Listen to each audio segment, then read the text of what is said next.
հնագետի գործիքներ, այսպես ասեմ, դա մալան, խոզանակը և փոքրիկ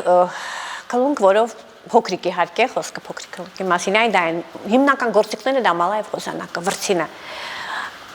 արդեն այն փուլը, որ հասնում ես, ասենք, եթե դամվարանն է, հասնում ես արդեն այն շերտի, որտեղ խուցն է, արդեն աշխատում ես խոզանակ, վրձինով և փոքր մալայով, դա ամեն մի շերտը, մոտավորապես 1-2 սանտիմետր, դա կարևոր է, որ չվնասենք հաջորդ շերտին, նյութ կա, նյութին չվնասենք, պիտի ինքան զգոն և համբերատար լինես, տեսնես, զգաս, նաև զգաս, կարևորը, որ դու զգաս, որ հողի շերտի տակ, այս 1 սանտիմետրի տակ ինչ-որ բան կա, ու դա, ասում են հնագիտական զգացողություն, ամեն շերտը պիտի զգաս, մալայի հպումով, որպեսի չվնասես, մեկ էլ, ահա, մի փոքրիկ շարժումից, ուլունքներ, մի փոքրիկ շարժումից բացվում է կավանոթի շուրթը,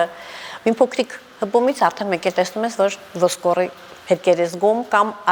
ավելի շատ ասեմ բրոնզա, երբ որ մետաղա դուրս գալիս, արդեն որոշ հատվածներում կանաչ գույն է, եթե նկատում ենք, նույնիսկ ոսկրի վրա հասկանում ենք, որ մետաղ կա։